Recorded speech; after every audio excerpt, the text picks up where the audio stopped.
শুরুতে জানিয়ে দেব ইসরায়েলের 12 জাহাজে হামলার দাবি ইরানের। জানিয়ে দেব সেভেন সিস্টার্সের 60 কিলোমিটার ভেতরে ঢুকেছে চীনের সৈন্যরা, দাবি ভারতীয় গণমাধ্যমের। এদিকে পশ্চিম তীরে বন্দুকধারীর হামলায় 3 ইসরায়েলি নিহত, সীমান্ত ক্রসিং বন্ধ।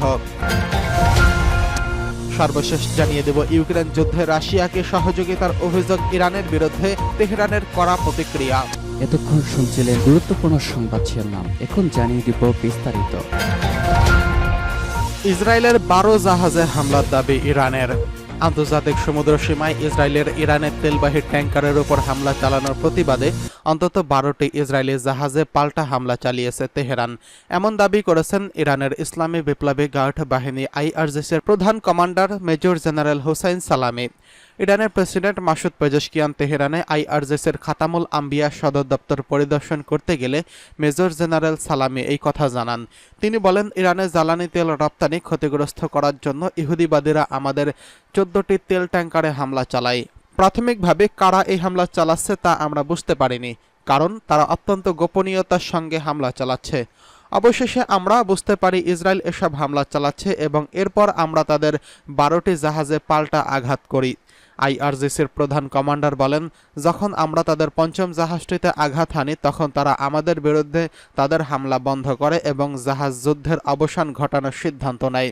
জেনারেল সালামি তারও আগের ঘটনা উল্লেখ করে বলেন, ব্রিটিশ সরকার জিব্রাল্টার প্রণালীতে আমাদের একটি অয়েল ট্যাঙ্কার আটক করার পর আমরা তাদের স্টেনা ইম্পোরো জাহাজে আটক করলে তারা আত্মসমর্পণে বাধ্য হয়। 2019 সালে ইরান হরমুজ প্রণালীতে এই ব্রিটিশ জাহাজটি আটক করেছিল। এদিকে সেভেন সিস্টার্সের 60 কিলোমিটার ভিতরে ঢুকে পড়েছে চীনা সৈন্যরা, দাবি ভারতীয় গণমাধ্যমের। ভারতের উত্তর পূর্বাঞ্চলীয় কৌশলগত গুরুত্বপূর্ণ 7 রাজ্য বা সেভেন সিস্টার্সের অন্তর্ভুক্ত অরুণাচল প্রদেশের ভারতীয় ভূখণ্ডের প্রায় 60 কিলোমিটার ভেতরে ঢুকে পড়েছে চীনের সামরিক বাহিনী। শুধু তাই নয়, ভারতীয় ভূখণ্ডে ঢুকে অরুণাচল প্রদেশে আনজাও জেলার কাপাপু এলাকায় ক্যাম্প করেছে চীনের পিপলস লিবারেশন আর্মি। অরুণাচলে স্থানীয় সংবাদ মাধ্যম অরুণাচল 24 এবং নিউজ 5 সরেজমিন ঘুরে তৈরি করা এক প্রতিবেদনে চাঞ্চল্যকর এই তথ্য জানিয়েছেন। দেশটির সংবাদ মাধ্যমকে একাধিক সূত্র বলছে, কাপাপু এলাকায় কাঠে আগুন ধরানো, পাথরের গায়ে রং ব্যবহার করে চীনের নাম এবং চীনা খাদ্য সামগ্রীর ছবি দেখে বোঝা যায় সেখানে প্রায় 1 সপ্তাহ আগে চীনা সৈন্যদের অনুপ্রবেশ ঘটেছে। ছবিতে বোঝা যায় পাথরের গায়ে ইংরেজিতে 2024 সাল লেখা রয়েছে। ভারতীয় ভূখণ্ডে নিজেদের মালিকানা দাবি করার জন্য অনুপ্রবেশের সময় চীনা সেনাবাহিনী এসব কৌশল ব্যবহার করে বলে জানা গেছে। নিউজ 5 বলছে, দুই দেশকে বিভক্তকারী ম্যাককোহন লাইনের হাদ্রিগ্রা পার্সের কাছে কাপাপুতে ইন্দো তিব্বত বর্ডার পুলিশের একটি ক্যাম্পে অবস্থান করছে। আর আনজাও জেলার নিকটতম প্রশাসনিক এলাকা চগলাকাম ম্যাকহেইন লাইন থেকে প্রায় 90 কিলোমিটার দূরে অবস্থিত। এছাড়া চাগলাগাম এলাকা থেকে প্রায় 800 কিলোমিটার দূরে পার্বত্য এলাকায় গ্লাইতাক্রুর পাশের অবস্থান। এর আগে 2022 সালের আগস্টে সামাজিক যোগাযোগ মাধ্যমে ব্যাপকভাবে ছড়িয়ে পড়া ছবিতে দেখা যায় পিএলএ সৈন্যরা হাদ্রিগ্রা হ্রদের কাছে নিজেদের অবকাঠামো নির্মাণ কার্যক্রম তদারকি করছেন। সেখানে 3টি খননকারী মেশিন দিয়ে খনন কাজ পরিচালনা করতে দেখা যায় চীনের সামরিক বাহিনীকে। একই বছরে 11 আগস্ট চাগলাগাম থেকে 30 কিলোমিটারের কম দূরের ওই এলাকায় নির্মাণ কাজ পর্যবেক্ষণ করে চীনের সামরিক বাহিনী এলআরপির টহল দল। ওই সময় হাদ্রিগ্রা হ্রদের নির্মাণাধীন স্থাপনা থেকে কিছুটা উত্তরে চীনের সামরিক বাহিনীর সদস্যদের ক্যাম্পের অস্তিত্ব নিশ্চিত হয় ভারতীয় সেনাবাহিনী। এদিকে পশ্চিম তীরে বন্দুকধারীর হামলায় 3 ইসরায়েলি নিহত, সীমান্ত ক্রসিং বন্ধ। ফিলিস্তিনের পশ্চিম তীর ও জর্দান সীমান্তে এলএনবি সেতুর ক্রসিংয়ে রবিবার বন্দুকধারী গুলিতে 3 জন ইসরায়েলি নিহত হয়েছেন। ইসরায়েলের প্রতিরক্ষা বাহিনী আইডিএফ জানায়, হামলাকারী জর্দানের আল কারামেহ শহর থেকে ট্রাক নিয়ে সীমান্তে আসেন এবং প্রহরীদের লক্ষ্য করে গুলি চালান। আইডিএফের বিবৃতিতে বলা হয়েছে, ইসরায়েলি নিরাপত্তা বাহিনী দ্রুত প্রতিক্রিয়া দেখিয়ে বন্দুকধারীদের গুলি করে হত্যা করেছে। তবে ট্রাকে কোনো বিস্ফোরক ছিল কিনা তা তল্লাশি করে দেখা হয়েছে। ঘটনার পরপরই ওই ক্রসিং বন্ধ করে দেওয়া হয়েছে।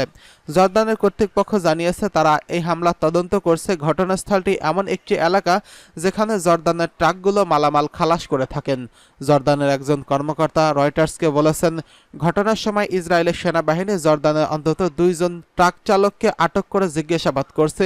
ইসরায়েলের বিমানবন্দর কর্তৃপক্ষ জানায় এই হামলার পর জর্দানের সঙ্গে সব সীমান্ত ক্রসিং বন্ধ করে দেওয়া হয়েছে। এলএনবি সেতু, যা বাদশাহ হোসাইন সেতু নামে পরিচিত, এটি পশ্চিম তীর ও জর্দানের মধ্যে একমাত্র বৈধ পারাপারের পথ।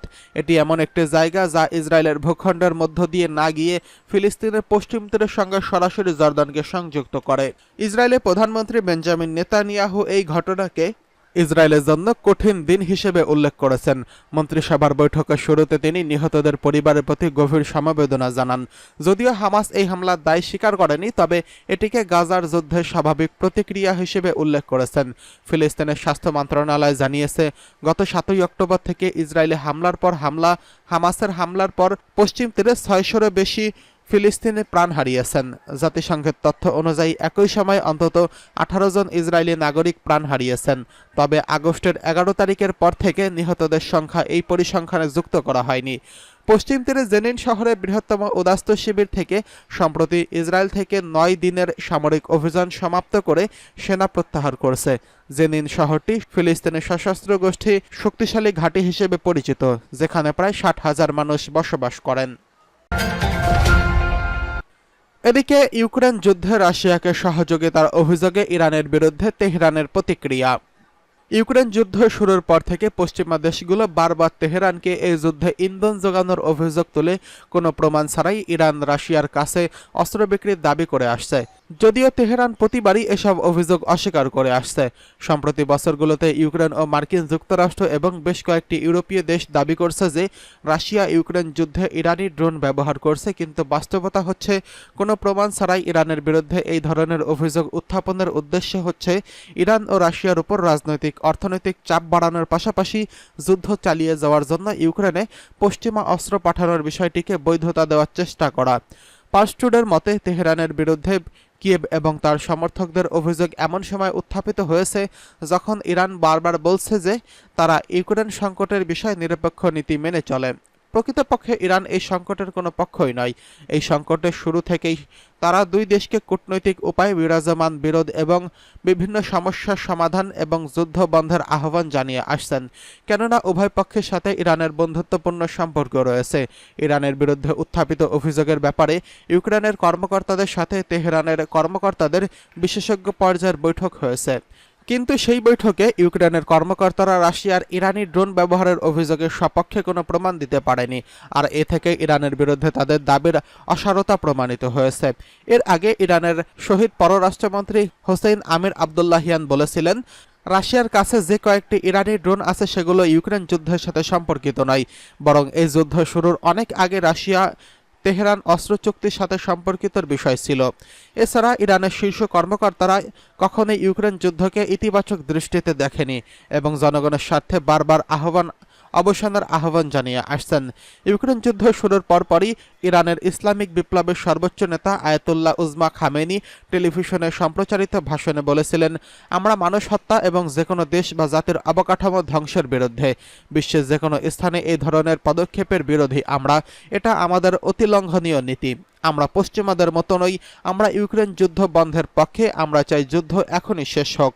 তবে কোনো সংকট নিরাময় তখনই সম্ভব যখন সংকটের মূল জানা যায়। ইউক্রেন সংকটের মূলে রয়েছে আমেরিকা ও পশ্চিমাদের নীতি।